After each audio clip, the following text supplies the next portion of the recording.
पुनः मंच को प्रणाम, सभी को प्रणाम। दोबारा सुनने के लिए आपने नहीं कहता आदेश दिया है और मैं 4 पंक्तियां पढ़ना चाहूंगा कि हमारा था हमारा है ये तख्तो ताज लिख देना। बहुत अच्छा भैया।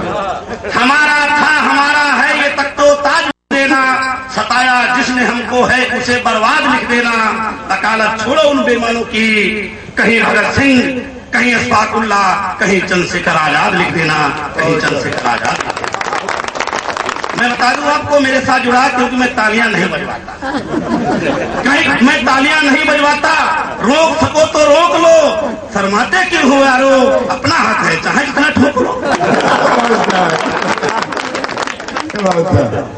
हमारे गुरुजी बैठे हुए हैं, प्रणाम करता हूं।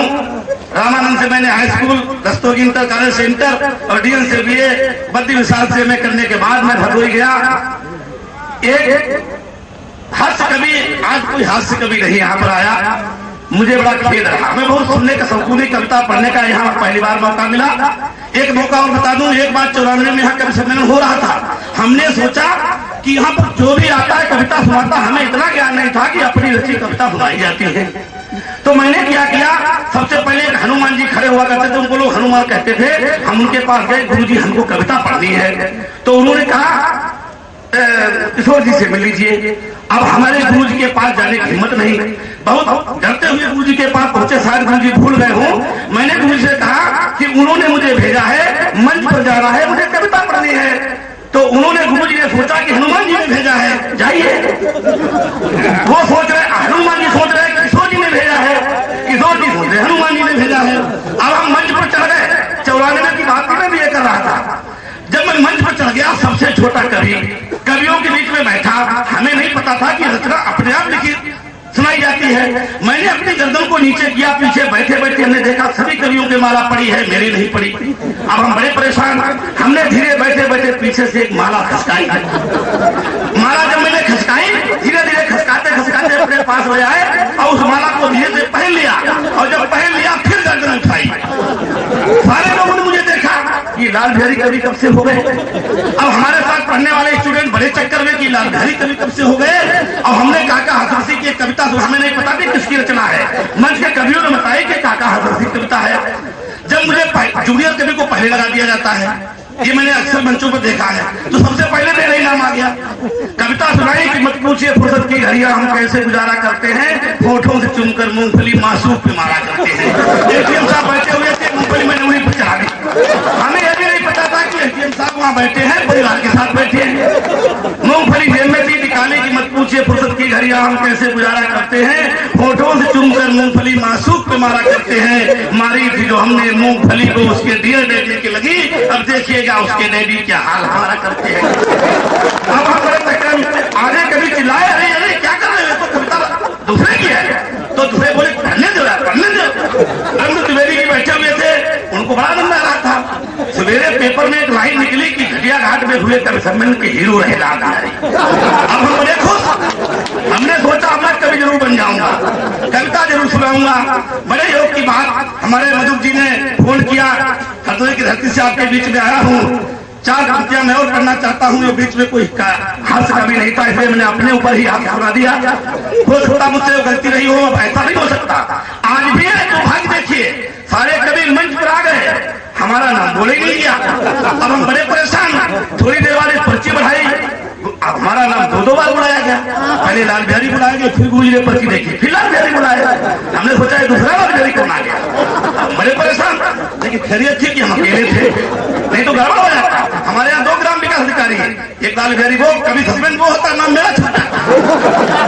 बड़ा गड़बड़ है, ये नाम डालना गड़बड़ हो जाता है।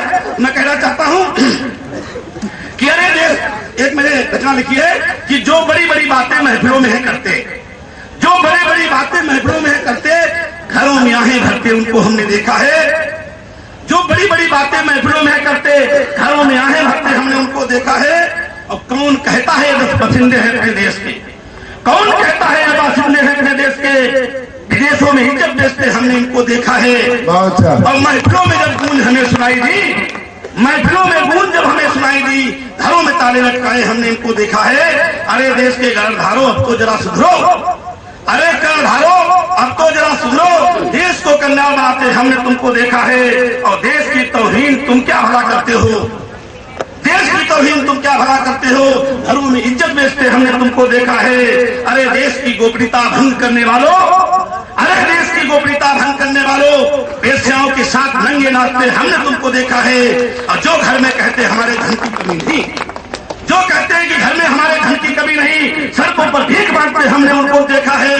हो सकता है दंगलों में दारा सिंह को हराया हो सकता है दंगलों में दारा सिंह को हराया हो, पर घर में बीवियों से पिटते हमने तुमको देखा है। आज लोग सुरक्षा की बात करते हैं अपने देश में, ध्यान चाहूंगा मंच का कि जो सुरक्षा की बात करते हैं अपने देश में, जो सुरक्षा की बात करते हैं अपने देश में, राजीव इंदिरा फूलन को मरते हमने देखा है। और इज्जत की बात करते हैं जो अपने देश में, तो बेटियों के बापों के हाथ से लुटते हमने देखा है। और कहते बिहारी है आपसे कि फरियाद आपसे है इतनी, फरियाद आपसे करते हैं इतनी कि कहते बिहारी है आपसे कि कौन इस दौर में सुरक्षित है, जरा हमको बताओ। राजीव इंदिरा फूलन को मरते हमने देखा है। अरे एकता की बात करूंगा मैं इस देश में, अरे एकता की बात करूं क्या मैं इस देश में, जहां भाई के हाथों भाई को मरते हमने देखा है। और हम तो बस फरियाद आपसे करते हैं इतनी, मान लो बात बिहारी की, इसमें कोई हर्ज नहीं। सुबह के फूलों को घर लौटते शाम को हमने देखा है, सुबह के फूलों को लौटते शाम को हमने देखा है। 1-2 मिनट की रचना कहते हुए अपनी बात समाप्त करना चाहूंगा, क्योंकि ये थोड़ी जबरदस्ती की करता है। जबरदस्ती यूं है कि हरदोई से चलकर आया हूं, ठोक देता हूँ और लगा देता हूँ। गुरु जी का मौका में ऐसा मौका मिल गया कि हमारे गुरु जी संचालक हैं, कई कवियों को मैं प्रणाम करता हूँ, एक कवि हमारे सुनते सुनते लेट गए और बार बार कहते थोड़ी थोड़ी पढ़ना, हमें क्या नींद लगी है, घर में याद आ रही है, हमें तो पता ही नहीं लगा क्या हो रहा। मैं कहना चाहता हूँ कि एक मैंने और रचना लिखी है, जब मैं भी वीर रस की रचना पढ़ रहा था, कह रहा था मौका लगा कभी कभी थोड़ी लगता, आज चुरा के मारा थोड़ी पहनी है, आज तो पहना ही नहीं है। पढ़ देता हूँ कि ये बात तेरी गुस्ताखियों का सबक हम जरूर देंगे, तेरी गुस्ताखियों का सबक हम जरूर देंगे, तेरे एक झटके में तोड़ सब जरूर देंगे। तूने मेरे अरमानों को बहुत दुखाया है, भारत माँ के बेटों को बहुत सताया है। तूने मेरे अरमानों को बहुत दुखाया है, भारत माँ के बेटों को बहुत सताया है। भारत तेरी गुस्ताखियों को माफ करता आया, तू तो हैवानियत से इंसानियत को साफ करता आया। अब सब्र हमारा टूट गया है, अब सब्र हमारा टूट गया है, शांति का मोह अब रूठ गया है। ये बात तेरी जिंदगी का अंतिम वक्त आ गया है, क्योंकि भारत माँ की आंखों में रक्त आ गया है।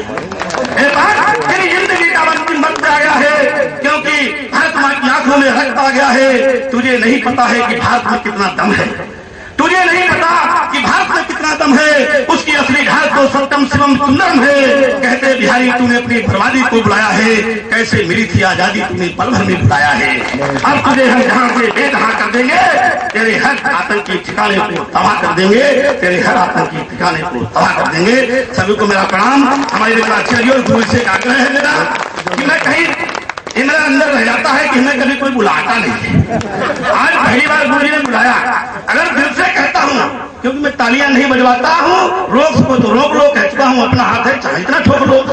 और मैं कहता हूँ कि गुरु जी से आग्रह करता हूँ कि वास्तव में अगर हमारी कोई रचना किसी हमारे भाई को छू गई हो, हमारे वरिष्ठ कवियों के किसी दिल को छू गई हो, तो मुझे कार्य जरूर करना, क्योंकि मेरे अंदर बहुत जज्बा भरा हुआ है। तो मैं कह चुका हूँ, एक सज्जन हमसे बोले अकेला चना कहीं भार नहीं फोड़ता, तुम कितना चिल्लाओगे। हमने कहा कि अकेला चना भार नहीं फोड़ता, ये मैंने माना है, लेकिन प्रभु जी की आंख फोड़ सकता है दुनिया जानती है।